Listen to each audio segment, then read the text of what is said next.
नमस्कार. माझे नाव अदिती पंकज बागुल, राहणार धुळे, गट क्रमांक 3, महाविद्यालयीन विद्यार्थिनी. माझा विषय आहे मी मतदान का करायचे. असा प्रश्न तुम्हाला देखील पडला असेल, बरोबर ना? मी आज याच विषयावर बोलण्यासाठी आली आहे. मतदान हा केवळ अधिकार नसून तो आपला लोकशाहीचा कणा आहे.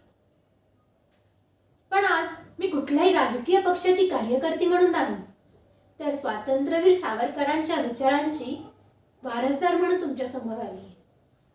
सावरकर म्हणायचे, राजकारण हे केवळ सत्ता मिळवण्यासाठी नसते, तर ते राष्ट्राचे भविष्य घडवण्यासाठी असते.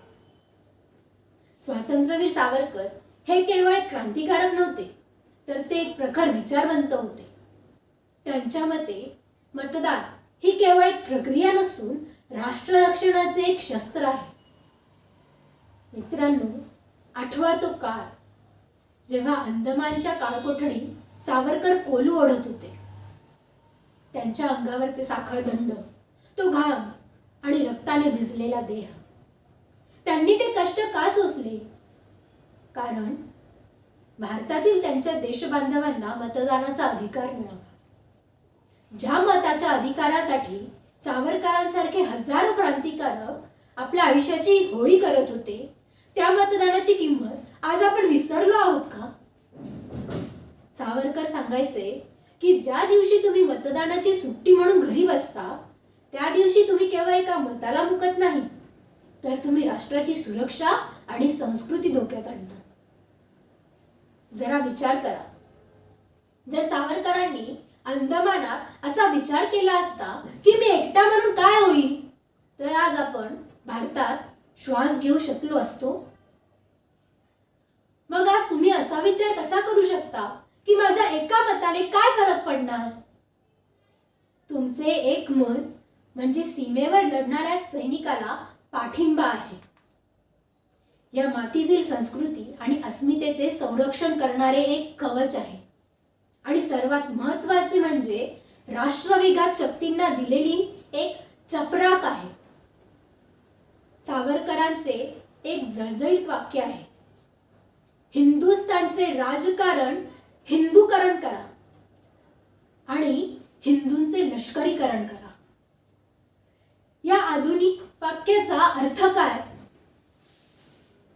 याचा अर्थ असा की तुमच्या प्रत्येक मतामध्ये राष्ट्राचा विचार असावा. आणि जो राष्ट्राचा विचार करतो, जो या भूमीला आपली पितृभू आणि पुण्यभू मानतो, त्यालाच तुमचे मत मिळायला हवे. माझ्या तरुण मतदार बांधवांनो, मतदान केंद्रावर जाताना हे लक्षात ठेवा की तुमच्या बोटावर लागलेली शाई केवळ खून नाही, तर तो सावरकरांनी दिलेल्या बलिदानाची साक्ष देणारा आहे.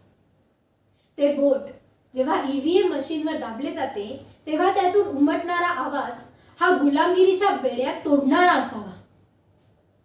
आज जे लोक म्हणतात की सगळे पक्ष सारखेच, मी कशाला जाऊ, त्यांना सावरकरांच्या भाषेत उत्तर द्या.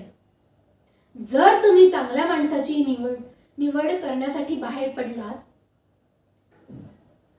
जर तुम्ही चांगल्या माणसाला निवडण्यासाठी बाहेर पडला नाही, तर वाईट लोक तुमच्यावर राज्य करतील आणि तो तुमच्यासाठी सर्वात मोठा अपमान असेल.